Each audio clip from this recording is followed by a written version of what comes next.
Hello, my good people of Biafrans.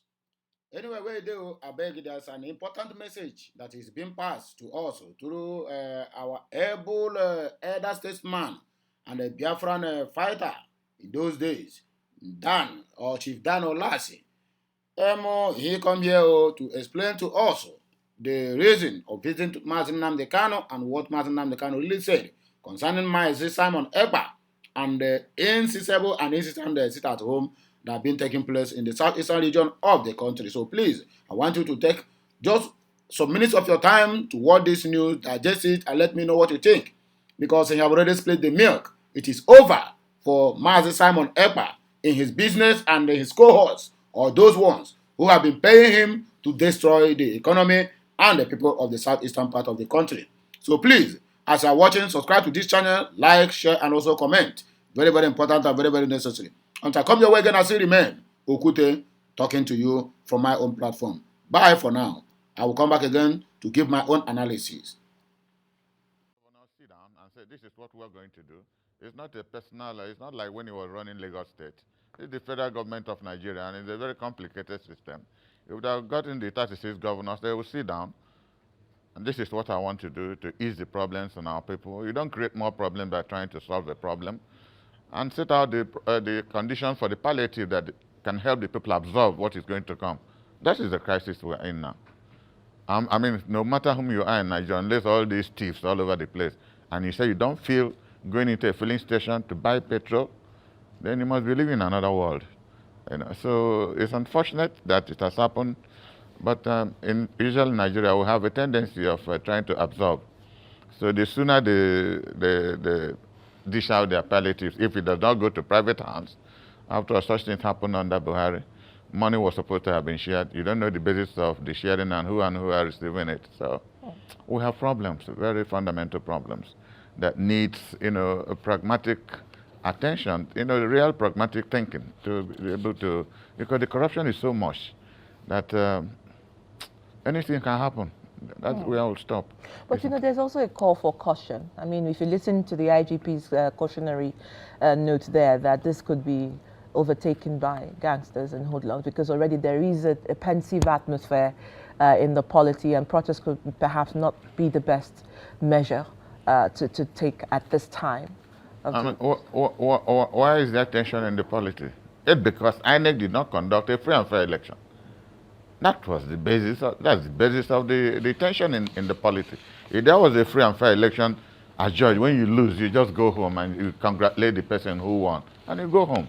But because of the nature, I mean, 2 days ago, yesterday I was in court with my presidential candidate, and when I listened to the chairman of the tribunal, where he was asking son Uche questions, and I saw where he was going to. So I don't know what is going to happen in this tribunal. Honestly, I don't know what is going to happen. Whether they'll be looking at the facts presented before them. All right, let's dive straight into it. Of course, you visited Martin Nnamdi Kanu. We would want to get highlights of that because, of course, we saw the dailies this morning running with certain lead stories. One was saying that Nnamdi Kanu says Simon Ekpa is aided by the federal government. Another one talks about the amount of trillions of naira that leaves the southeast, because of the banditry and the armed robbery, and over 50 armed groups in the region already. But let's start from your visit to Nnamdi Kanu. Well, I'll start by thanking the director of the State Security Service for at least allowing me. It's one area of government that I visited, and it looked like you're in Europe. Good process. Nobody wasted your time.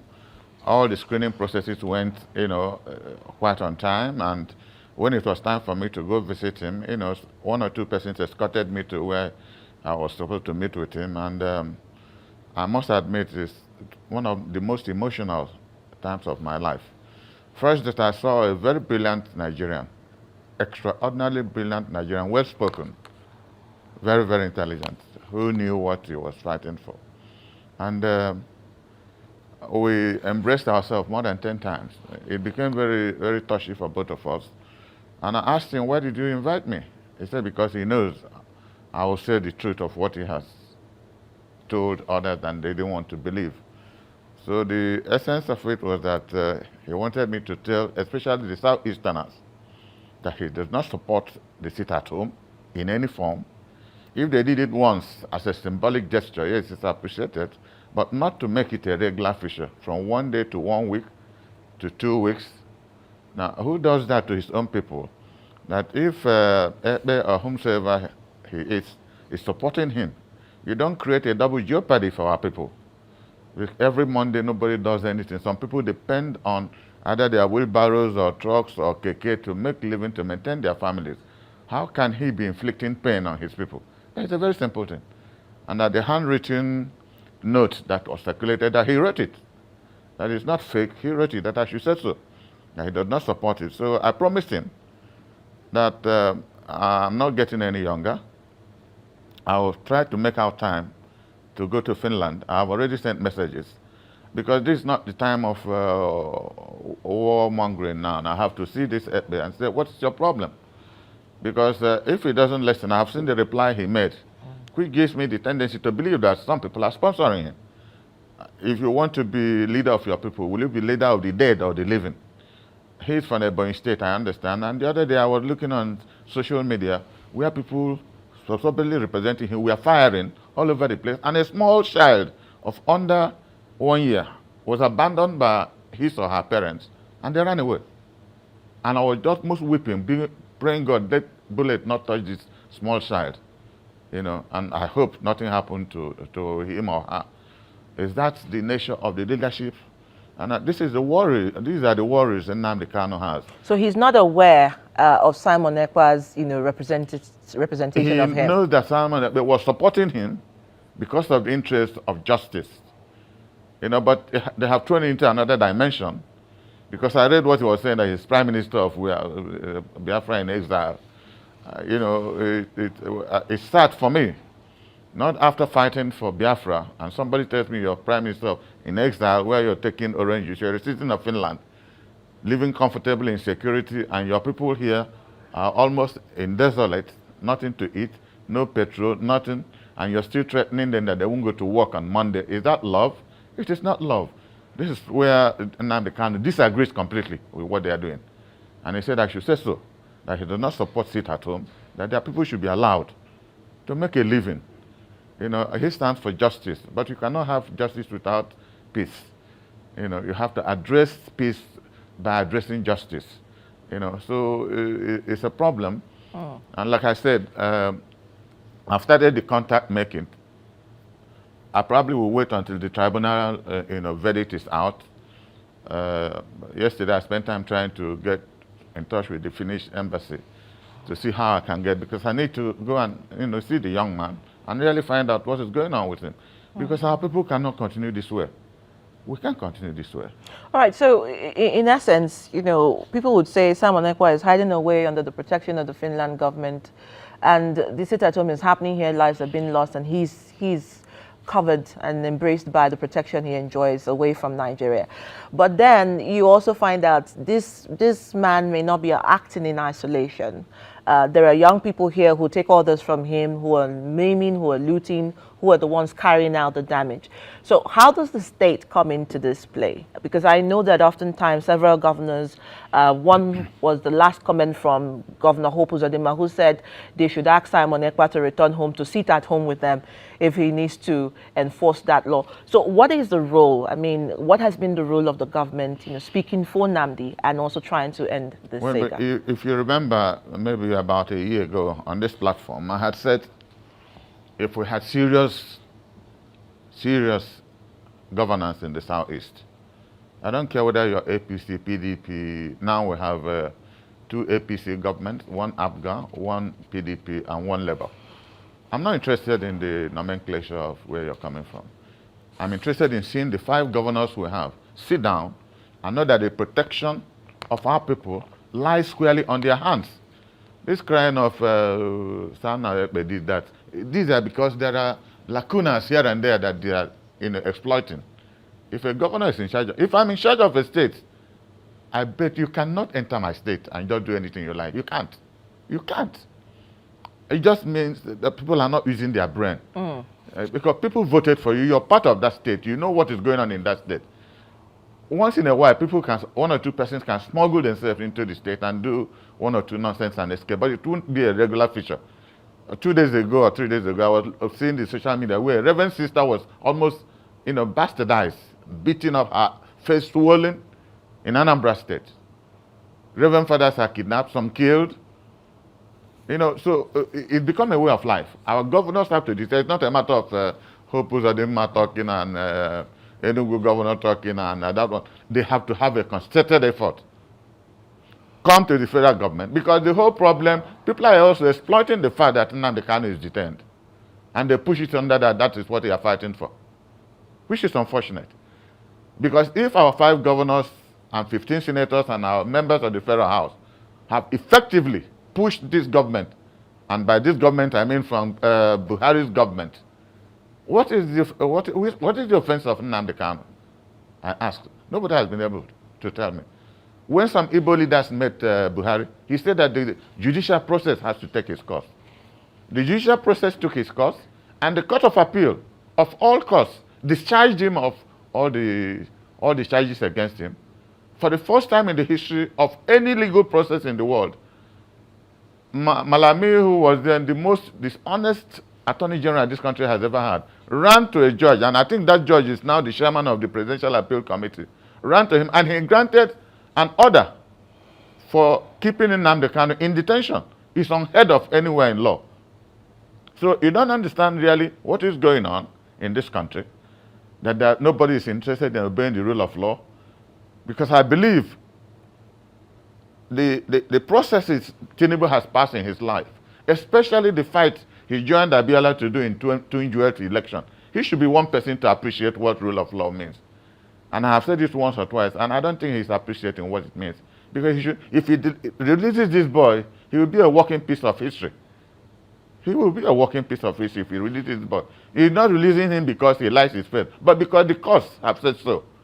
And I believe either a President Atiku Abubakar or a President Peter Obi will release him. They will obey the rule of law. There's no reason why that boy will be languishing in prison. I was happy that he has made me to be his political advisor, telling what is going on in his place and what for us to do to move our people forward. And it's a job I have gladly accepted to do for him. And I'll try as much as possible to see him from time to time. But to be able to coordinate it, I have to travel to Finland to see this man and know what his problem is. I mean, stay in the South. People don't come home.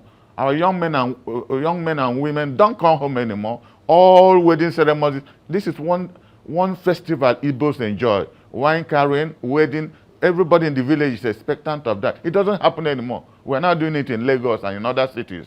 It's unfortunate for somebody to tell his people not to move out on Monday. It's a pity. Okay, I mean, in terms of the facts and history, some people would also say, especially some scholars, historians, such as yourself, would go back in memory to the year 2003 when Chief Odumegwu Ojukwu visited, I beg your pardon, Ojukwu visited Buhari in Daura, and they had a conversation. And one of the things that came out of that analysis was that Nigeria must remain one, and the hate messages must end. However, with the incarceration of Nnamdi Kanu, does it seem like that conversation is being practiced in real time? If you remember, I mentioned that on this platform about 2 years ago.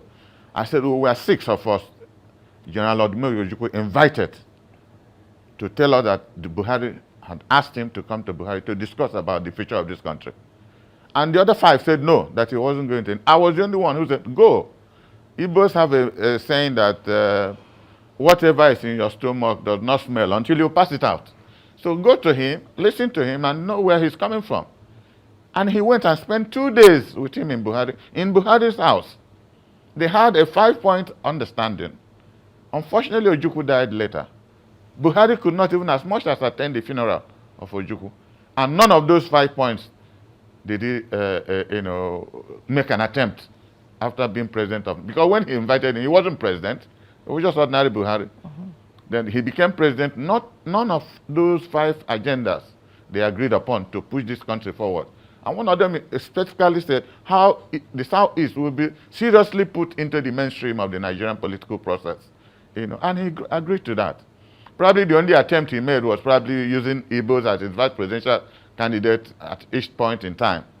But after that, what next? All he now did was to his stoking paranoia and hatred. The achievement of putting Nnamdi Kanu in detention now for 4 years going, kidnapping a young man from Kenya, when a government plans to kidnap people, just like they kidnapped former Minister of Transport under Shagari, what is the name of that chap from Kaduna? The mathematician, the brilliant top minister, Omar Odiko. They kidnapped him from London. So this government is now known for kidnapping people. And they spend millions of dollars to their elements in Kano who helped them to kidnap Nnamdi Kanu. So that is the success of Buhari. To kidnap a citizen. Why? Because he's talking about justice for his people. Is that a crime? You may not like his methodology. All Nnamdi Kanu represents is the unjust processes against our people for the past 50 years. And the people we have in government don't appear to understand what is going on. Now they can't go home. Now it is coming down to everybody what the problem is all about. So Nnamdi Kanu is not on his own in what he's saying. After seeing him 2 days ago, I committed myself that I will give support to try to see how our place can be a lot better. Igbos don't destroy. Those who built don't destroy. So nobody can accuse us of being part of a destructive process. Nnamdi Kanu cannot be an exception. He's a boy who loves the interests of this country and especially the interests of his people. All he's asking, put us as part of the system. And if you don't want us to be part of the system, then allow us to be on our own. You cannot be taller than me and be shorter than me at the same time. If we are not part of the, because the 8 years of Buhari, we were not part of the system. And the strongest part of government is the National Security Council. There was nobody from South-East who was in that council for 8 years. That is where the strategic decisions of every country is taken. So when you come to the South-East now, it's occupied by military people, you don't know where they're coming from. If there are 20,000 mobile policemen or policemen in general in the South-East, not up to 100 of them are Igbos. So also soldiers. But you see, the exciting thing about it is that it does not stop our people from giving them arms, water, bread, and everything. Because now soldiers refuse to do what they are told to do. Every time I come out at any checkpoint, I will give them money. I deliberately do that. By this, this is not what they told us the Igbos are. These are the most benevolent people we have ever seen. They are so happy about it. So, but all these rascals under Ekpa or whomsoever go about, and like Nnamdi Kanu told me, that he's against anybody killing a security officer who is supposed to protect law and order. And once that is done, they ascribe it back to iPod. This is unfair. Now, I hear you say that most of them are not of the southeastern origin. I mean, you talked about some of the military there, but some people have also argued that the southeast region has turned into a war zone without any external aggressor. What I mean by this is that they have enemies within that they created by themselves because of the sit at home and, of course, the declaration by Simon Ekpa. So how do you look at those who are of the descent, who are of the origin of the Igbos, and how do they get re-evaluation of what they're doing, and then perhaps some sense of reorientation? Some people have said, well, is the lack of job, is the lack of incentive, is the anger perhaps for some. And of course, remember we had the prison break in Imo State and several parts, some years back.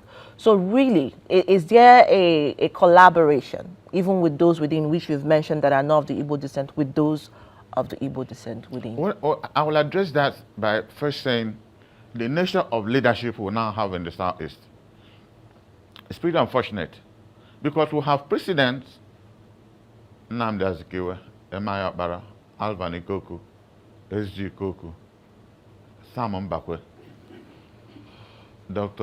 Nwafo Rizo, Dr. Alex Ekweme, even in recent times, Jim Mobodo. Come to Anambra and see what Ngige did as governor, even though that election was one kind. What Peter Obi did as governor. We have presidencies of Igbo leadership that worked. Why is it that the present leadership in the 5 states are not working together to be able to protect our people? That's what I'm saying. If they sit down together, they can use your head with all our technocrats to see how our place can be protected. Look at what's going on. It's not just in Southeast. Look at the herdsmen problem in Benue Plateau. the bandits in northwest, the Boko Haram in northeast. We're a country of violent nomenclatures now. Every day, hundreds of people are killed. We're even better in the south. It's only occasional that you hear that one or two persons are killed here and there. But look at the rest of the country. And when I hear the IG of police, talk, he has not stayed 1 month in the office. He's now a field general already. Maybe he knew what was going on. Now he's given an opportunity. Let us see how he's going to handle the problem. But I can tell you, there will be no peace without dialogue. Whether you call them bandits or iPod or Boko Haram, this government must be prepared to dialogue with people. Because there is all grievances are, all conflicts, all protests are about unresolved grievances. Once you see a protest, it is happening today. Labour Congress, TUC, they are striking. It's not a cup of tea. There must be unresolved grievances that is forcing people to strike. How can they buy petrol? How can they buy foodstuff? These are calling down, and you look at them going to work. Somebody told me when I came in for my party meeting on Saturday that this is how Tinubu goes to work. I said it's not true. And I deliberately took a vehicle to stand in that route he goes to work. And I was there for 55 minutes. And an entourage of nearly 60 vehicles. 60 vehicles. He passed with 60 vehicles. President of the Federal Republic of Nigeria. I was making a broker tell not to be patient. How can we be patient for those who are dying? And I was looking at the Speaker of the Federal House and the President of the Senate coming to work in a luxurious Mercedes. You don't know where they flew it in from. These are people who, most of their states have been flooded with water. So it is unfortunate, the kind of leadership we have. Are they coming from villages? Do they fall from the air? And then Nnamdi Kanu becomes the issue. How can the young man become the issue? When the youth of this country have been abandoned to their fate, anything that happens, they send Nnamdi Kanu. Why? Because he's asking for justice for his people? Is that it? If that is terror, and I so declare, he is not a terrorist. If defending the interests of your people is terrorism, let me be counted as one of them. Because, I take this word from your mouth. A lot of democracy advocates and activists, including Showere and many, have said that Nnamdi Kanu is a political prisoner. Yes. Some have called him a prisoner of conscience. And some have said if they allow him to die in prison or incarcerated, he becomes a martyr. So I know you visited him, you spoke to him. What kind of state is he in? What is his health status? Well, I'm not medical. My wife is a professor of medicine. That does not give me the advantage of being a doctor, but he spoke so brilliantly. He was very happy seeing me. So he was looking hale and hearty, and it gave me a lot of joy. And he said, Uncle, if you will be coming from time to time, you will make me a lot happier. And I promised him, once they will allow me to come, I will be coming to see him until we're able to sort out this problem. Because I told them, if this government was a little intelligent, if they bring out Nnamdi Kanu today, there will be 80% peace in the southeast. Let me not say 100%. There will be more than 80% peace in the southeast. So remaining 20%? Remaining 20%, so where which that can come be managed. From? That one will be easy to manage. Because a lot of people are basing the argument of the local violence here. Nnamdi Kanu is being detained. Let them get him out, because the court has discharged him. He's no more under any legal stronghold of government. He has been discharged by a court of competent jurisdiction, the Appeal Court of the Federal Republic of Nigeria. Let them bring him out. I guarantee that. Do you think the federal government is weary of something? Is there something that they're not saying that they're afraid of if Nnamdi Kanu gets released? Or is there more to it than Mr. Yai? I don't want to go back to Buhari. It is hatred. All this thing revolves about Muhammadu Buhari. And I tell you, honestly. Because if you check the course of how, after the 1984 coup, what he did, he put Shagari in a guest house and put Ekweme in what is this prison in the prison in Apapa? This horrible prison in Apapa. Kiri. That's why he put him. Until Babangida then came and brought him out. He accused Ekweme of being involved in everything NPN did. They came out to see that the money the man had before he went in, he used more than half of it, paying for people's school fees. Never awarded one contract, never received a kobo. This same Buhari. And now his 8 years as chairman of PTF, not one project did he do in the whole of Eastern region. Not one. apart from buying a few vehicles for teaching hospitals. But go to Kaduna and Lagos and see what they use PTF money to do. 8 years of his governance. Tell me what happens in our place than stampeding and taking over the whole place with the military. He wasn't prepared to discuss with anybody. 8 years. Put Nigeria 20 years back. Even his people are suffering. His own state, his own zone is in crisis. His own zone is violent prone. So what kind of a leader is he that looks for presidency for nearly 13 years and got it and didn't know what to do with power? So we have a problem that is fundamental in this country. And I don't know how it's going to be solved. Well, President Bola Ahmed Tinubu is the president now, Yes. and the bulk of the decision stops on his table. He Yes. takes the final say. Are you hopeful that perhaps under his administration, Nnamdi Kanu may see the light outside the incarceration and the prison? Yeah. You know, what I was saying to a friend yesterday, I remember in 1967, we were training at what is now 82 Division. It used to be 1 battalion headquarters, Nigerian Army. We were training. Suddenly, they said that we should stop. And we looked behind us. It was Major Chukwuma Kaduna Zogu, Major Onwategu, Major Ifajina. There was one Yoruba major, Captain Ihan Asho, Captain Nwobosi. All these are dead now. And it was a beauty looking at them. They encouraged us to do what we were doing. 1 hour after that, we started our training. About 4 o'clock in the evening, some 2-3 vehicles moved in. And coming out of that vehicle was one top government official and our Chief Obafemi Awolowo. They had just brought him out from Calabar prison and brought him into Enugu with helicopter. That was the day he made that famous speech that if the East was allowed to go, the West will also go.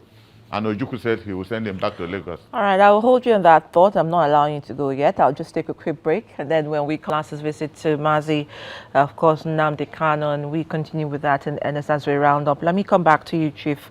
A lot of people, I know I asked you this somehow, but someone also has put it through that perhaps the only way to go about this is to have a political solution, have the president discuss with the elites from the Southeast. But do you think that they are prepared to do that, considering the fact that, one, the president also is in court trying to have, an outcome from that process? Do you think that there will be some sense of dedication to it in this interim? Well, I was trying to say something about Awolowo. Yes. What Ojukwu did. It wasn't, he was sentenced to life imprisonment and kept in Calabar prison. They had killed the Ironsi, but Ojukwu brought him out from that prison into Enugu, and that was where he made the famous statement, if the East is allowed to go, the West will also go. Even though most leaders of the East then told Ojukwu, let him stay here for some time, let's see what Gowon is doing in Lagos. He refused and said he should go. As soon as he landed Lagos, they made him Minister of Finance and Vice Chairman of the Federal Executive Council. And he used starvation as an instrument of war. At the end of the war, they gave us 20 pounds. That was not enough. That shows the attitude, the good attitude, the love of the Igbo man for the rest of this country. When MKO Abiola was fighting for his June 12th election, do you know the number of top Igbos who were joined by most Yorubas, including Bola Tinubu, going around the whole country, fighting for MKO to retrieve his mandate? If Tinubu remembers that, he should be able to sit down and look at the legal process. This man has gone to appeal court, and the appeal court has discharged him of every crime. You release him. If the government wants, let them go on appeal to Supreme Court. They haven't done that. But they're detaining him. This is causing more insecurity in the Southeast and the rest of the country. So my advice is that, no, anybody who is prepared to make a change, to make things better, you have to be prepared to challenge things that are not good enough. That is what Nnamdi Kanu is doing. That's the only way. If you don't challenge things that are not good enough, you can't make anything better. And the best form of victory is that of peace, not war. Talking does not kill anybody. When somebody talks, you know what comes out of his mind, then you'll be able to dialogue with him. We're not talking of the labor union. If this government is serious, because they are part of the last government. Why are people blaming Tinubu? During his campaign, he said that Buhari did so very well that he was going to continue with Buhari's successes. That's what he told Nigeria. If nothing else, I remember that. I watched him say that. So if Tinubu believed that Buhari was wonderful, then that's a serious concern for the rest of us. Because that was the worst government this country has ever seen. In terms of hatred, stoking hatred and paranoia everywhere. The only way there is peace in this country is sharing of money. I was hearing Rena now talking about the National Assembly. Why should Labour people talk there? They won't talk. Because everybody is sharing money. It's only in sharing and stealing of money that's unity in the Federal Republic of Nigeria. Nobody is talking of infrastructure. Nobody is talking that in 774 local governments, water is not running anywhere. Water is not running anywhere, including those who are governors. Isn't that a pity? And they are talking of going to a fight in Niger. So they're crazy. I have read what about 3 or 4 countries that have military governments in them have threatened them or asked them, let them try it. So look, I think we have to have a reorganization, a mental reorganization of the whole processes of governance in this country. You know, this money is becoming too much. Because if you look at the suffering Nigerians are passing through, and yesterday I was watching Akpabio coming to work with a Mercedes that will not be, only God knows the amount of money they used to buy it. And you can see the exuberance of somebody whose brothers and sisters are suffering and dying in this country. The speaker comes in the same manner. The president goes to work in the same manner. And you want people to be patient. As they are patient, they are dying. And then the person who talks for justice about his people, you detain Nnamdi Kanu. That is the success of APC government. And there were people from the Southeast who were in that government for 8 years. They never opened their mouth any day to talk about it. What has he done? And the people don't even know that when he was kidnapped in Kenya, they injected something into his body for nearly 8 hours. He couldn't, they thought he had died. And God brought him to life. That young man has passed through a lot of problems that our people should give him support. Because he's not asking for anything unusual. What is he asking? Let us be included in the process called Nigeria if it's going to work. And I have once said here that what is happening now shows that Gowon was right after all. When they overthrew Ironsi, it was the first statement he was that there was no basis for Nigerian unity. That was Yakubu Gowon. No basis for Nigerian unity. And it was this Awolowo, they all gathered around and said, why? What are you talking about? And he changed that to make Nigeria one is something that must be done. That is where we are. Okay, in the 24th of July, Enugu residents, members came out from Michael Okpara and proceeded to the rest of the town protesting the sit-at-home. And of course, we saw Governor Mba say that enough of the sit-at-home and people should come out and do their business as usual.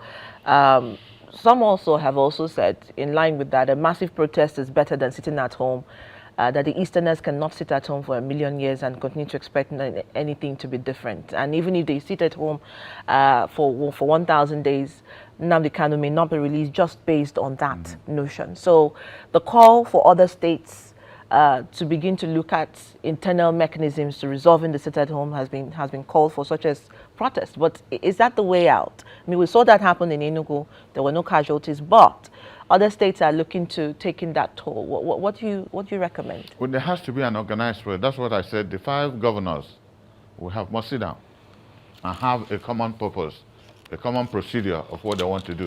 There has to be a vision and how to make it possible for them to do what they want to do. It's a matter of implementation. Here's the plot synopsis. The citizens are afraid because 1, 2, 3 persons have been killed here and there. You know, so nobody wants to be a victim. If you tell them go to work, but you telling them to go to work, you are moving with 20 mobile police, with army and air force. All the legislators from the southeast, you don't see any one of them. They are moving with armored vehicles, mobile police and army. And you're telling the common man go to work. So the governors must, I continue calling on our 5 governors, must sit down to show how we can implement that process in the 5 states, especially in rural areas where there are no protection for the common person. And these are the places they go to start shooting at people. I must thank you for